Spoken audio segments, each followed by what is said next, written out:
Hi friends, welcome back to my YouTube channel. ఎవరైనా నా ఛానల్ని కొత్తగా చూస్తే ప్లీజ్ సబ్స్క్రైబ్ చేసుకోండి ఫ్రెండ్స్. ఇవాళ శివరాత్రి కాదండి, అందరికీ హ్యాపీ శివరాత్రి. నేను మా సిస్టర్ అయితే మా ఊరికి అయితే వెళ్తున్నాం అనమాట శివరాత్రికి. అయితే మా ఊరు వచ్చేసి కర్ణాటక అండి, గుల్బర్గా సైడ్ అనమాట. నేను మా సిస్టర్ ఇక బస్సులో వెళ్ళామన్నమాట. బస్సులో వెళ్ళాక అక్కడ డాబా ఉంటుంది కదా, డాబా దగ్గర ఆపారనమాట. ఇక ఫుడ్ తినేవాళ్ళు తిన్నారు. నేను మా సిస్టర్ అయితే ఫాస్టింగ్ ఉన్నాం కాబట్టి మేము మంచినీళ్ళు కూడా తాగలేదు. ఇక సరే అనేసి వీడియో అయితే తీయడం స్టార్ట్ చేశాను అనమాట.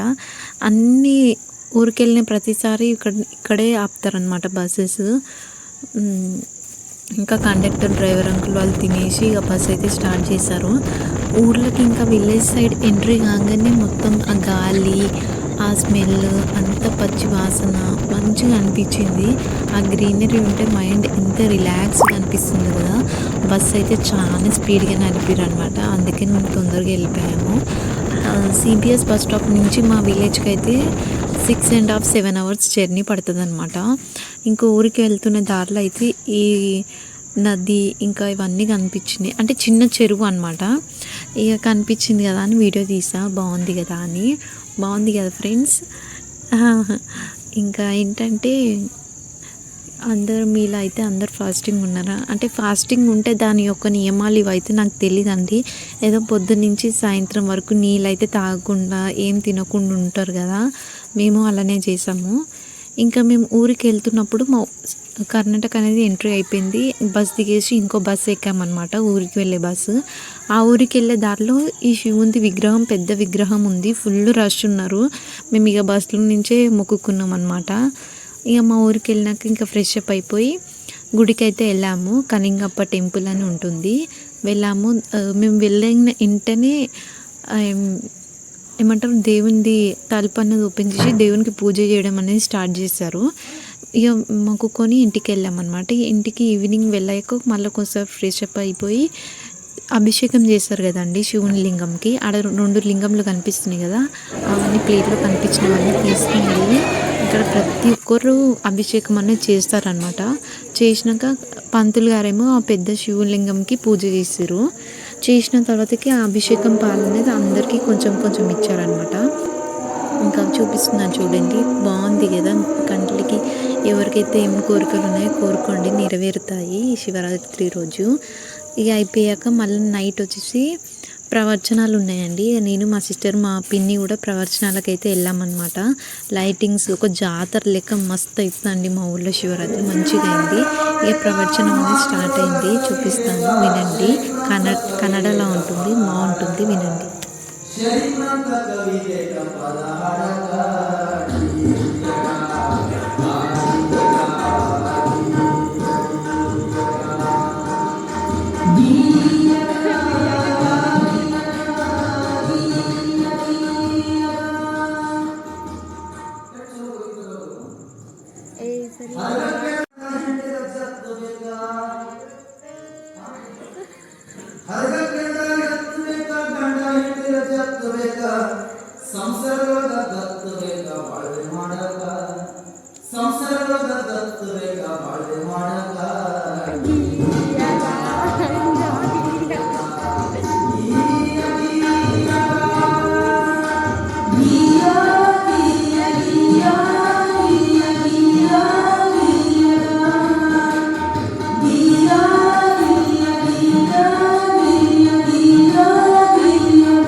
ಎಷ್ಟು ವಿಚಾರ ಮಾಡಿ ಹೇಳ್ಯಾರ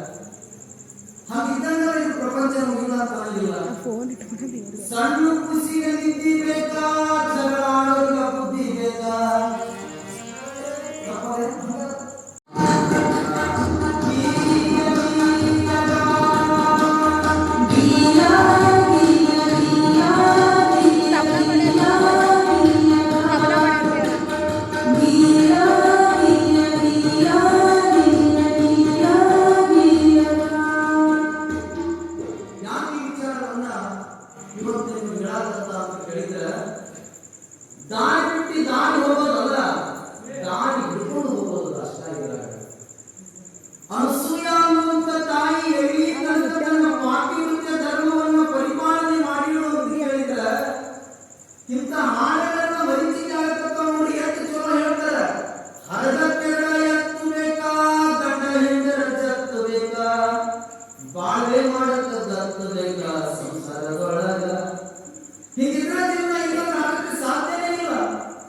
ಇಂಥವೆಲ್ಲ ಹೋಗ್ಯಾವ.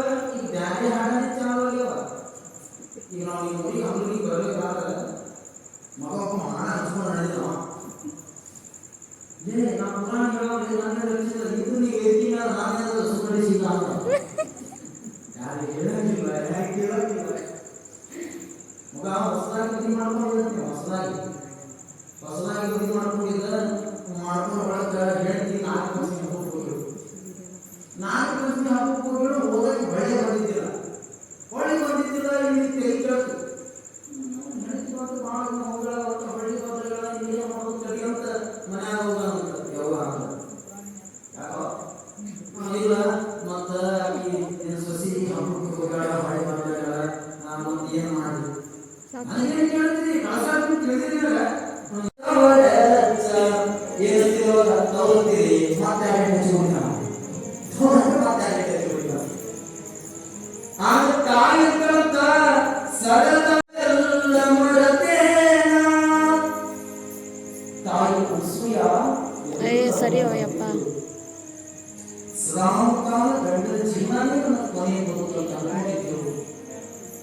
ಕೈಲಾಸದಲ್ಲಿರುವಂತ ಲಕ್ಷ್ಮೀ ಪಾರ್ವತಿ ಸರಸ್ವತಿ ಹೊಟ್ಟೆ ಕಿಚ್ಚಿದಂತ ಅವರಂತ ನನಗ ಅವರು ಪತಿವ್ರತೆ ಹೆಣ್ಮಗಳು ಅವಳು ಅದರ ಅಂದ್ರೆ ಅವಳು ಪತಿವ್ರತೆನ ಹಾಳು ಮಾಡಬೇಕು ಅನ್ನೋ ಮೂರು ಮನಸ್ಸಿನ. ಅದು ರಾತ್ರಿ ಸಮಯದೊಳಗ ಪರಮಾತ್ಮ ಬ್ರಹ್ಮ ವಿಷ್ಣು ಬಂದು ಅವ್ರಿಗೆ ಆದ್ರೆ ನೋಡು ಭೂಲೋಕದೊಳಗ ಮೈಸೂರಿನೊಳಗ ಅನಸೂಯ ತಾಯಿ ಅಂತ ಒಬ್ಬರ್ತಾರ. ನೀವು ಹೋದ ಪತಿವ್ರತೆಯರು ನಮ್ಗಿಂತ ದೊಡ್ಡ ಏನಿಲ್ಲ, ನಾವ ಪತಿವ್ರತೆಯರು. ಅವ್ರ ಪತಿವ್ರತೆಯನ್ನ ನೀನು ಹೋಗಿ ಹಾಳು ಮಾಡಬೇಕು, ಇಲ್ಲ ಹೋಗ್ಬೇಕು.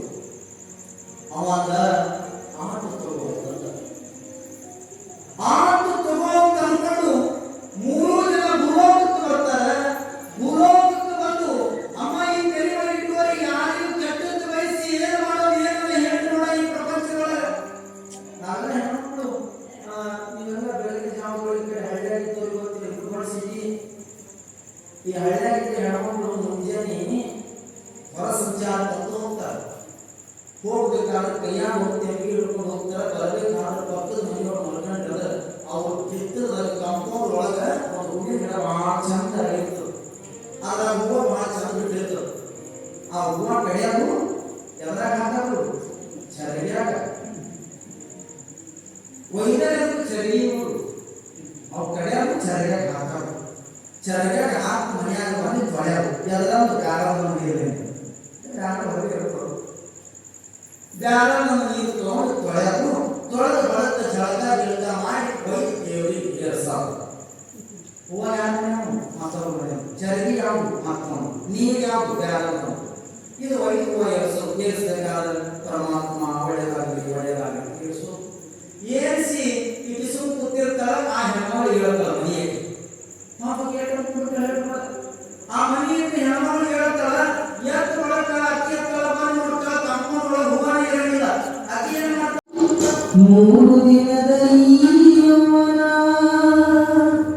ಸಂಸಾರಂಭುವೊಂದು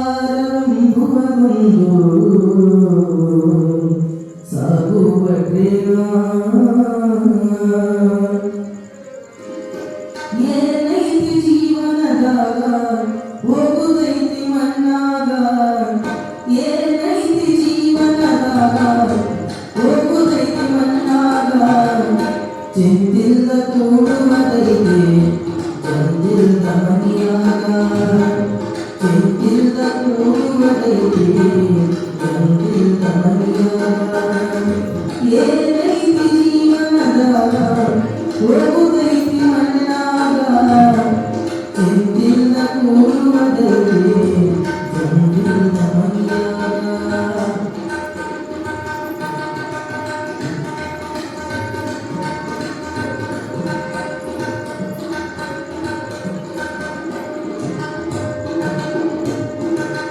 ಹರಿವ ನೀರು ನಿಮ್ಮ ಜೀವನ ಮೂರು ದಿನದ ಈ ಯೌವನ ಸಂಸಾರವೆಂಬುವುದೊಂದು ಸಾಗುವ ಪ್ರೇಮ ಸಂಸಾರವೆಂಬುವುದೊಂದು ಸಾಗುವ ಪ್ರೇಮ ಯಾತಕ ಶೋಕಿ ಮಾಡಿರಿಸಿ ಯಾತಕ ಶೋಕಿ ಮಾಡಿರಿಸಿ ಸಾವು ಬರುವುದು ನಿಮ್ಮ ಮೂಗಿಯ ಏನೈತಿ ಜೀವನದಾಗ ಹೋಗುದೈತಿ ಮಣ್ಣಾಗ ಏನೈತಿ ಜೀವನದಾಗ ಹೋಗುದೈತಿ ಮಣ್ಣಾಗ ಚಿಂತಿಲ್ಲ ಕೂಡುವುದೈತಿ ಚಂದಿಲ್ಲ ಮಣ್ಣಾಗ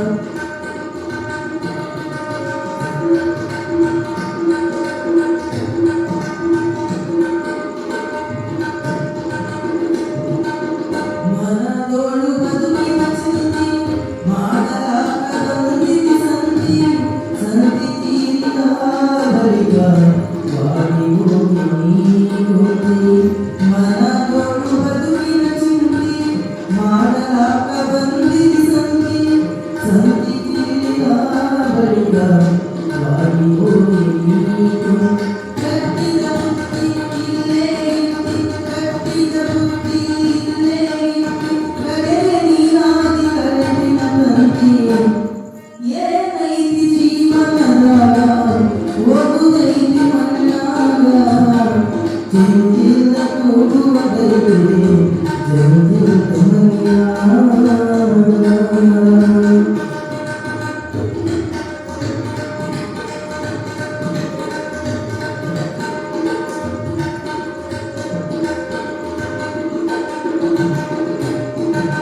ಸವಿಯ ನುಂಡಿ ಸಂಸಾರದ ಗಳಿಕೆ ಮಾಡಿ ಅಬ್ಬರ ಬಾಗಿ ಬಚ್ಚಲಕ ಹೋಗುವಾಗ ದೇವರಿಗ ಬಾಗಿ ಬಚ್ಚಲಕ ಹೋಗುವಾಗ ದೇವರಿಗ ನೂರೊಂದು ಫಲವ ಬೇಡಾಳ ಪರಿಸ್ಥಿತಿನ ಜ್ಞಾನಿತಿರ್ಬೇಕಾದ್ರೆ ದೇವರಿಗೆ ಅಂದ ಮಕ್ಕಳನ್ನ ಪರಮಾತ್ಮ ಮಾತ್ರ ಅಂದಳ ಅದೇ ತ್ರಾಸ ಮಗನನ್ನು ತಗೊಂಡು ಬಚ್ಚಲೊಳಗೆ ಜಳಕ ಮಾಡಿಸ್ಬೇಕಾದ ಆಗದಂತ ಇದು ಬರೇ ಒಬ್ಬ ಮಗ ಅಲ್ಲ ಇಂಥ 100 ಮಕ್ಕಳು ಹಡಿಯುವಂತ ತಾಕತ್ತು ನನಗೂ ಅನ್ನುವಂತ ಅದಕ್ಕೋಸ್ಕರ ತಾಯಿ ನಿನ್ನ ಉಪಕಾರವನ್ನು ಮರೆಯಲೆಂದೆ ನಾನು ತಾಯಿ ನಿನ್ನ ಉಪಕಾರವನ್ನು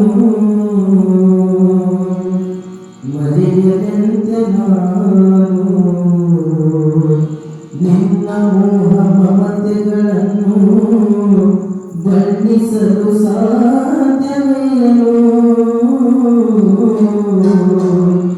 ತಾಯಿ ನಿನ್ನ ಉಪಕಾರವನ್ನು ಮರೆಯಲೆಂದೆ ನಾನು ತಾಯಿ ನಿನ್ನ ಉಪಕಾರವನ್ನು ಮರೆಯಲೆಂದೆ ನಾನು ನಿನ್ನ ಮೋಹ ಮಮತೆಗಳನ್ನು ಬಣ್ಣಿಸಲು ಸಾಧ್ಯವೇನು ನಿನ್ನ ಮೋಹ ಮಮತೆಗಳನ್ನು ಬಣ್ಣಿಸಲು ಸಾಧ್ಯವೇನು ತಾಯಿ ನಿನ್ನ ಉಪಕಾರವನ್ನು ಮರೆಯಲೆಂದೆ ನಾನು ತಾಯಿ ನಿನ್ನ ಉಪಕಾರವನ್ನು ಮರೆಯಲೆಂದೆ ನಾನು